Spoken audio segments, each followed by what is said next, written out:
우리가 살고 있는 이 캐나다 토론토는 전 세계적으로 보면 굉장히 평화로운 도시입니다. 국가가 경찰을 잘 운영하고 있고 또 병원도 많이 세웠고 그리고 국민들이 어려우면 보조금을 지급해서 그들이 살 수 있게도 해줍니다.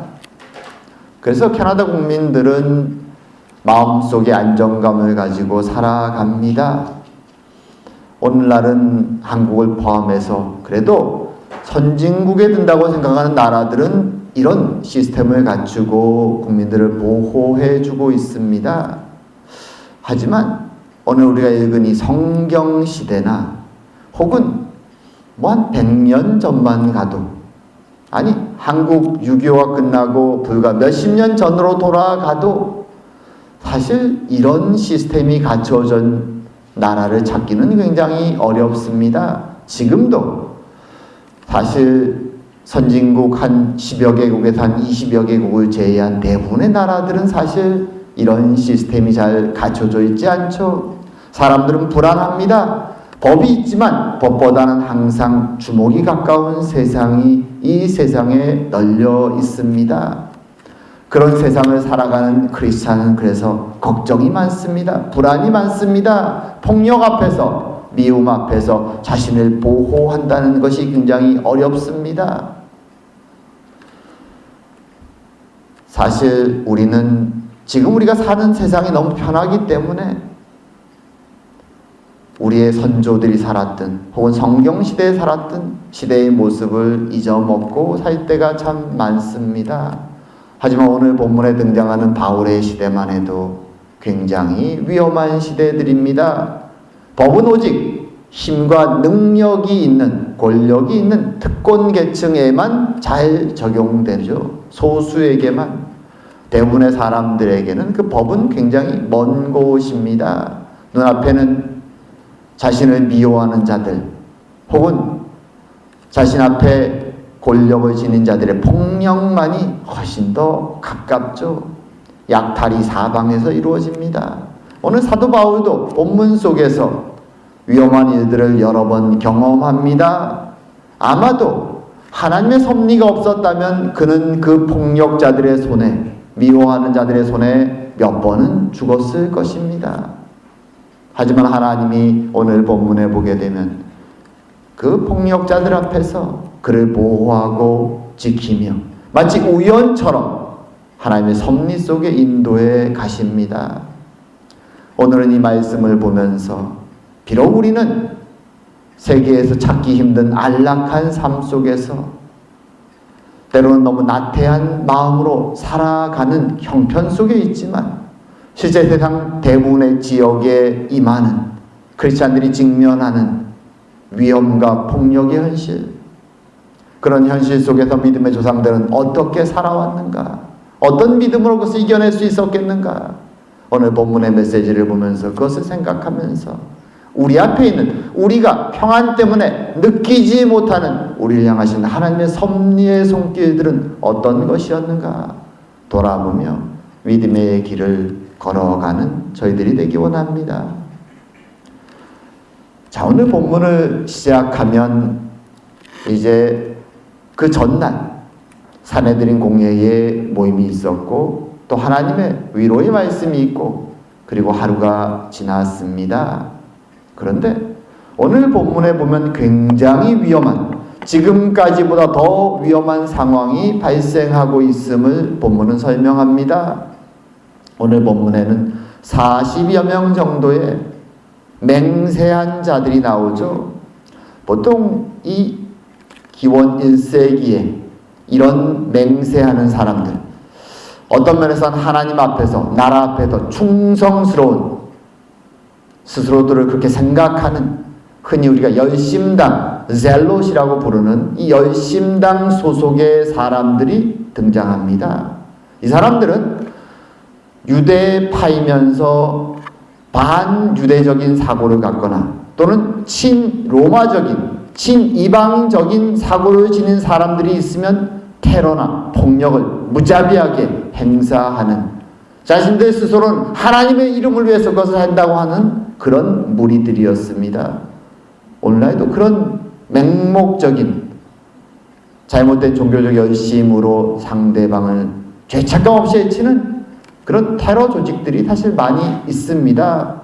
이 유대주의 그런 테러 조직이라고 생각하면 됩니다. 이들이 이제 타겟을 사도 바울로 잡습니다. 사도 바울이 정확히 무슨 이유 때문에 타겟이 됐는지 굳이 많이 생각하지 않습니다. 그저 유대인들의 원수다. 그리고 유대교가 금지한 그리스도를 믿고 이방인들을 구원하기 위해서 이방인들을 상대로 행동하는 반유대주의자로 낙인을 찍은 것이죠. 그리고 결심합니다. 우리가 이를 죽이기 전에는 먹지도 마시지도 않겠다. 그리고 제대장과 그리고 장로들, 말하자면 사두개파의 인물들에게 접근해서 자신들의 맹세를 전달합니다. 그리고 이렇게 말을 합니다. 이제 사도 바울과 더 논의할 것이 있다. 말하자면 어제 있었던 사내들인 공회에 다 의논하지 못한 내용들을 더 의논해야 되니까 그를 다시 공회로 불러달라고 천부장에게 부탁하라는 것입니다. 그럼 그 중간에 사도 바울이 공회로 가기 위해서 길을 옮길 때 로마 군대 진영에서 나와서 길거리를 걸을 때 우리가 그들을 기습해서 사도 바울을 반드시 죽이겠다. 그러니 우리가 짠 계획에 협조해 달라고 대제사장과 장로들에게 요청을 합니다. 그런데 우연히도 그들의 이 암살 계획을 이 당시에 이유가 뭔지는 알 수 없지만 아마도 많은 사람들은 학업 때문에 과거의 사도 바울처럼 공부를 위해서 와 있는 것이 아닐까라고 생각되는 사도 바울의 조카가 예루살렘에 거하다 이 소식을 우연히 듣게 됩니다. 그리고 그는 삼촌 사도 바울을 구원하기 위해서 감옥으로 달려가죠. 그리고 사도 바울을 만나서 이 소식을 전합니다. 사도 바울은 그를 백부장을 통해 천부장에게 보냅니다. 그리고 이미 로마 시민이라는 것을 알고 있는 천부장은 바울의 말에 동의해서 그 이야기를 잘 듣습니다. 그리고 그날 밤 그는 중대한 결정을 하죠. 아, 오늘 밤이 넘어가면 이 일을 내가 막기 굉장히 어려워지겠구나.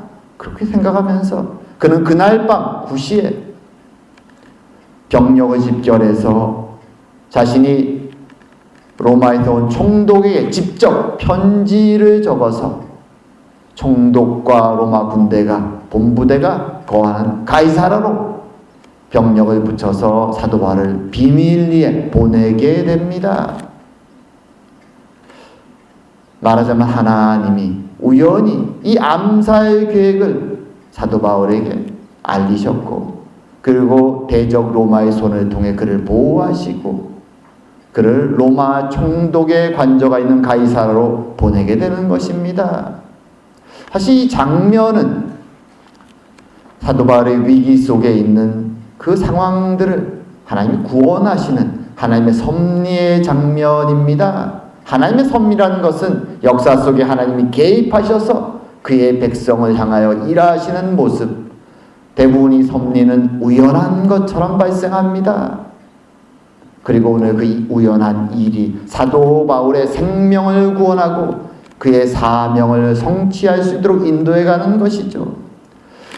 사실 예루살렘에 올 때 사도 바울은 큰 고민이 있었습니다. 우리가 그동안 몇 주간에 살펴본 내용처럼 그는 예루살렘에 다가올 때 두 가지 생각을 가지고 있었습니다. 두 가지가 그의 머릿속에 가득 차 있었죠. 하나는 계속되는 위험에 대한 예언들입니다. 너가 예루살렘에 가면 죽게 될 것이다. 큰 위험이 닥칠 것이다. 계속 그 소식을 듣습니다. 또 한쪽으로는 그는 하나님 앞에 받은 사명이 있죠.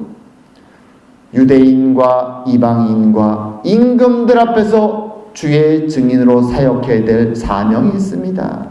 그리고 그 사명을 완성하기 위해서 그는 예루살렘에 들려서 자기의 사역에 보고를 하고 그리고 이방인들의 헌금을 교회에 전달하고 이제는 자신이 소망했던 것처럼 사명을 완수하기 위해서 이 로마 제국의 황제가 있는 로마로 가기를 그는 소망했습니다. 그리고 하나님이 그렇게 해주실 것을 그는 확신하고 있었습니다.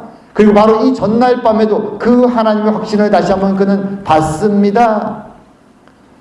하지만 이 두 가지 어떤 면에서 굉장히 대립되는 내용이죠. 하나는 하나님의 사명을 감당하고 예루살렘에 들렸다가 로마로 갈 것이라는 사명과 소명에 대한 확신이고, 다른 한쪽은 예루살렘에 가면 위험이 그를 기다리고 있다라는 불안과 걱정의 이야기입니다. 사도 바울이 보기에는 둘 다 확실히 일어날 텐데, 왜냐하면 하나님이 주신 메시지들이니까요. 하지만 이 두 가지가 서로 대립되는 것 같은데 어떻게 자신의 인생 속에 벌어질지 불안합니다. 걱정이 됩니다. 사실 신앙생활 할 때도 이런 경우가 많죠. 하나님의 도우심과 은혜에 대해서 우리는 확신하며 살아갑니다. 하지만 현실적으로 두려움과 걱정과 어려움이 많습니다. 인생 속에 이것이 갈등이죠. 근데 오늘 본문을 잘 보게 되면 사실 사도 바울이 예루살렘에 들어와서 벌어진 4가지 정도 장면 속에서 이 두 가지가 동시에 발생합니다. 한편으로는 굉장한 위험이, 한편으로는 그 위험을 통해 하나님이 그의 사명을 이루어 가시는 하나님의 섭리의 손길이 두 가지가 동시에 일어납니다. 이것은 참 보통 사람이라면 감당하기 굉장히 어려운 순간들이지만 하나님은 그의 종을 이 두 가지 사건들이 동시에 일어나는 과정을 통하여 단련하시고 믿음의 사역자로 세워가십니다. 자, 오늘 첫 번째 장면, 성전에서 발생하죠. 성전에서 그는 사실 유대교 크리스찬들의 마음을 부드럽게 하기 위해, 자신이 얼마나 율법의 열심인지를 보이기 위해, 정결 예식을 위해서 하나님 앞에 성전으로 나아갔습니다. 하지만 그를 오해한 유대 열심파들의 분노를 통해서 그는 죽음의 위험을 경험합니다. 그들에게 붙잡혀서 매를 맞고 반 죽을 정도의 지경에 이릅니다. 그때 우연히 로마의 군대가 나타나 사도 바울을 구출합니다. 사실 이것은 정말로 우연한 일이었습니다. 로마의 군대가 거기 왜 있었습니까? 이때가 오순절 절기였기 때문에, 그리고 시기적으로 유대인들의 로마를 향한 분노가 점점 커지고 있었고 작은 폭동이 여기저기서 발생하고 있었기에 로마 군대는 예루살렘 성전에 사람들이 많이 모일 때 일어날 폭동에 대비해서 말하자면 대기조로 그곳에 있었던 것입니다. 사도 바울을 구출하겠다는 전혀 그런 의도와는 상관없이 로마를 위해서, 폭동을 잠잠하기 위해서 그곳에 출동을 위해 대기하고 있었던 것이죠. 그리고 소요가 일어나자 바로 출동을 했는데 현장에서 한 사람이 무슨 이유인지는 모르지만 매를 맞고 죽어가고 있는 것을 발견하고 개입합니다. 그리고 그를 구출합니다. 하지만 엄밀하게 말하면 구출이 아니라 체포한 것이죠. 그들의 생각에는 뭔가 큰 죄를 지고 이 소요 사태의 원인 제공한 자이기 때문에 그를 체포해서 조사하기 원했던 것이죠. 하지만 이것은 사도 바울의 입장에서는 죽음의 순간에 자신을 구원하는 하나님의 손길이었습니다. 전혀 로마 군대의 의도와는 달리 하나님이 뒤에서 일하시는 것이죠. 사도 바울은 그 손길을 느낍니다. 그것을 느꼈기 때문에 지금 몸은 다치고 아프고 고통스럽지만 그는 일어납니다. 그리고 두 번째 장면이 벌어지죠. 사도 바울의 사명은 유대인과 이방인과 임금들 앞에서 복음을 선포하는 것입니다. 천부장은 전혀 그런 생각에 동의할 의도가 없죠. 하지만 그는 지금 이 상황이 왜 일어났는지 알아야만 됐습니다. 처음에는 자신에게 헬라어를 유창하게 말하는 사도 바울이 혹시 얼마 전에 폭동을 일으키고 도망갔던 애굽 사람이 아닌가라고 의심합니다. 하지만 사도 바울은 자신은 유대인이며 로마의 큰 도시 출신이라고 말하죠. 그래서 사도 바울이 사람들에게 말을 하면 혹시 이 사건이 왜 발생했는지 원인을 알 수 있지 않을까 생각해서 그에게 기회를 줍니다. 전혀 사도 바울의 생각과는 달리 말이죠.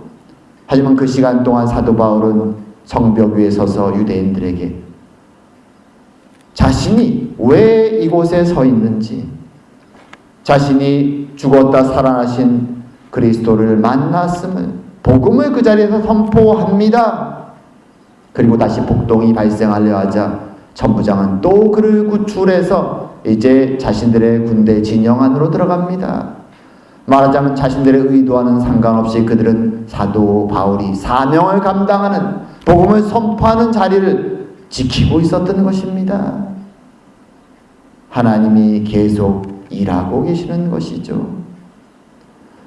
그리고 그 다음 날이 되어서 이제 처음 이 세 번째 장면에 가게 되면 사내들인 공회가 열립니다.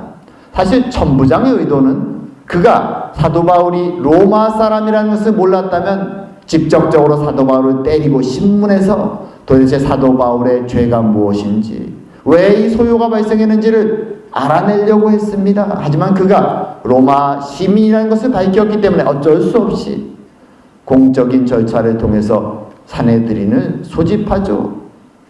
그는 그 자리를 통해서 사도 바울의 로마 시민으로서 그가 이곳에서 소요를 일으켜서 매를 맞았던 그 죄의 이유를 밝히려고 그 자리를 연 것입니다.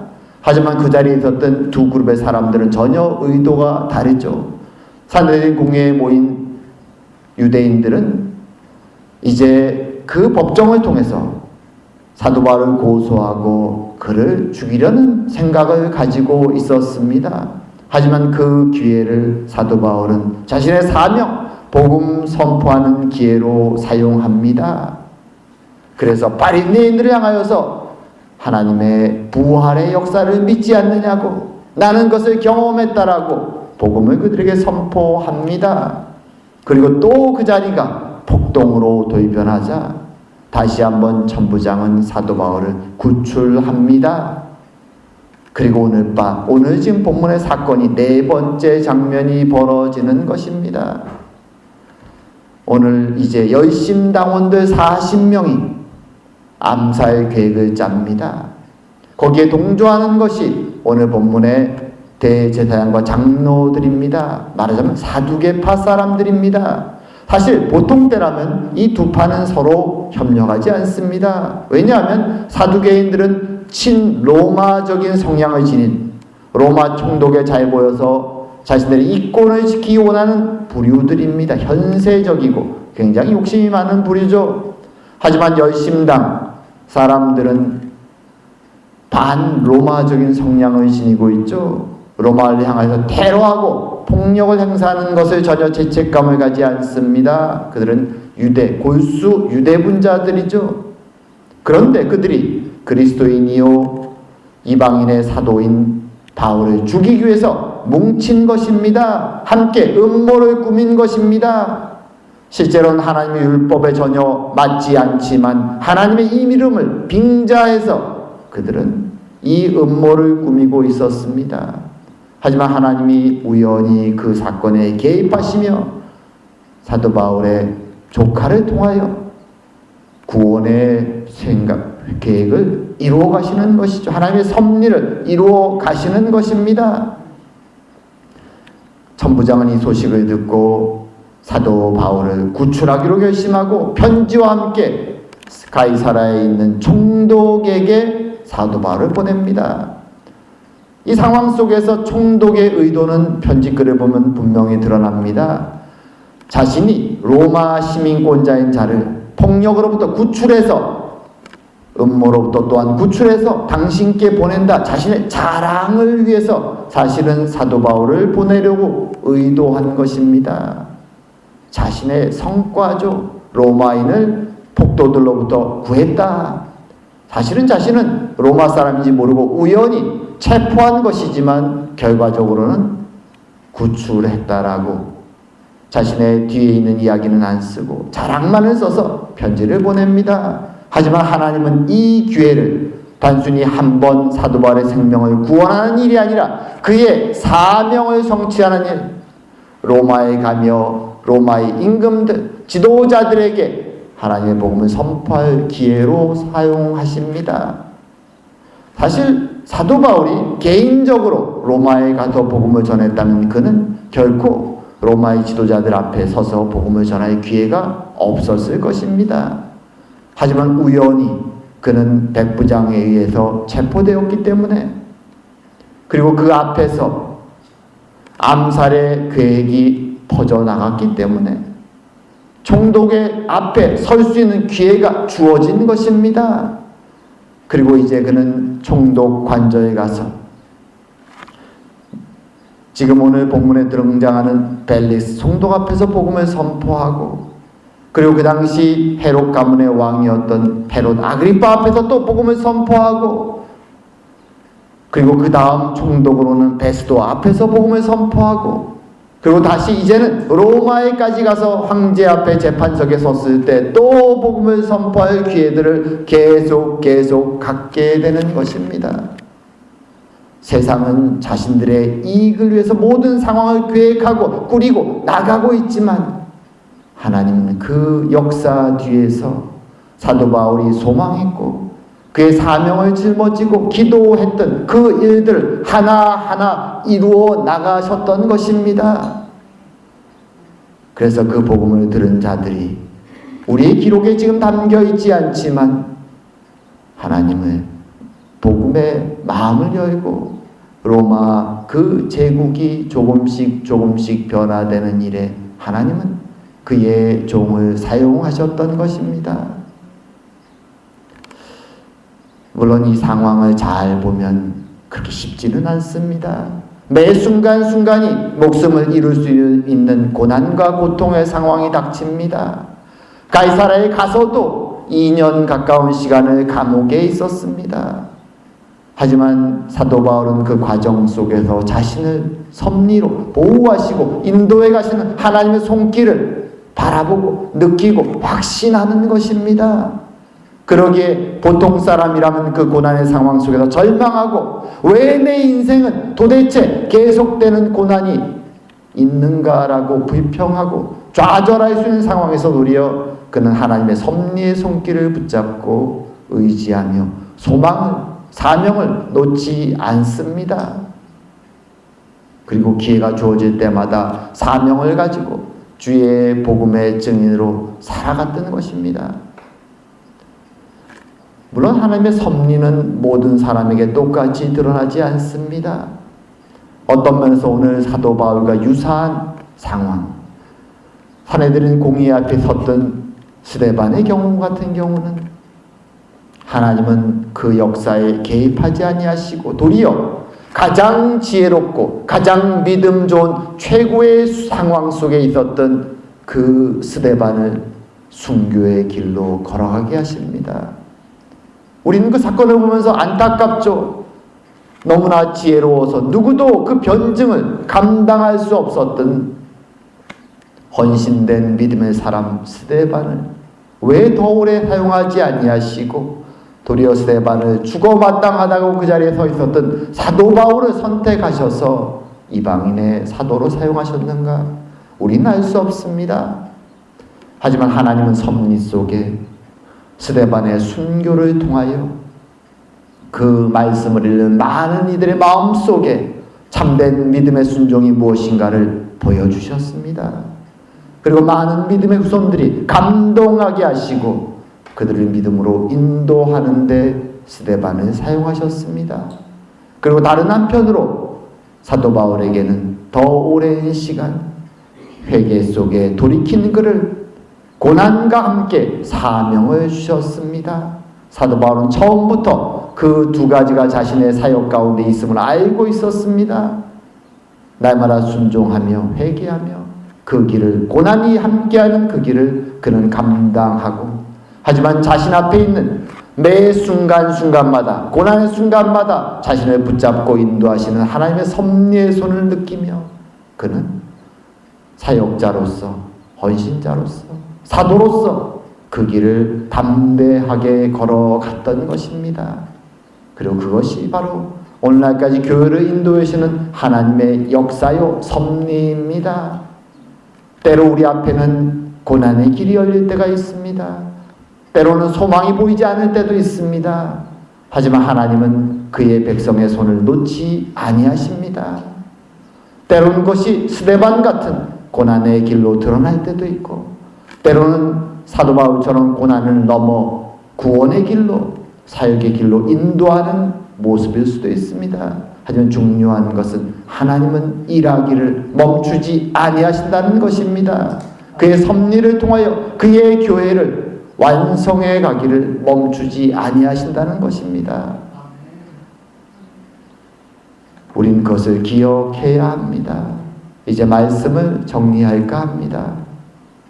오늘 본문 속에서 사도 바울은 고난이 계속됩니다. 하지만 시간이 올 때마다 그는 그 고난 속에서 하나님의 증인으로서 사명을 감당하기를 멈추지 않습니다.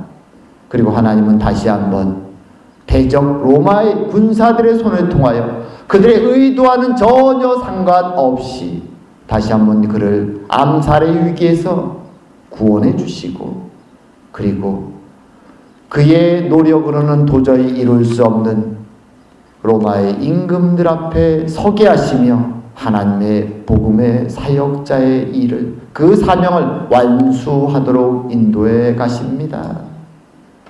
오늘날 우리는 사도 바울과는 다른 상황을 살아갑니다. 하지만 중요한 것은 사도 바울이 그 고난 속에서 자신을 향해 펼쳐져 있는 하나님의 섭리의 손을 느끼고 감사하며 앞으로 나아갔던 것처럼 우리도 우리의 인생 속에 순간순간 우리와 동행하시고 보호하시고 구원하시고 인도하시는 그 하나님의 손길을 발견하는 것이 중요하다는 것입니다. 그리고 감사하며 나아가는 것이 중요합니다. 주님은 이 때가 이제 얼마 남지 않았다고 합니다. 우린 더욱더 깨어서 그분의 손을, 그 섭리의 손을 바라보며 그 손을 붙잡고 그분의 인도하심을 따라 힘있게 이 길을 걸어가야 되는 것입니다. 참으로 그 은혜가 우리 인생 가운데 함께 하기를 주의 이름으로 축원드립니다. 기도드리겠습니다. 사랑과 은혜의 하나님 아버지, 참으로 오늘 본문 속에서 고난과 위험 속에 있는 사도 바울을 구원하시며 그를 사명의 길로 인도해 가시는 하나님의 역사를 보았습니다. 주님, 하나님의 그 섭리의 손길이 지난 2000년 교회 역사 속에 계속되었으며 또한 우리의 인생 가운데서도 지금도 계속되고 있음을 깨닫고 감사드립니다. 우리의 마음이 주님의 손길을 향하여 열리게 하시고 그 손길을 발견하고 감사하게 하시며 우리의 힘으로 걸어갈 수 없는 성도의 길을 주의 손을 의지하여 걸어갈 수 있는 믿음과 은혜를 허락하여 주시옵소서. 오늘도 우리와 동행하시는 하나님의 그 섭리의 손길에 감사드리오며 모든 말씀 예수님 이름으로 기도드립니다. 아멘.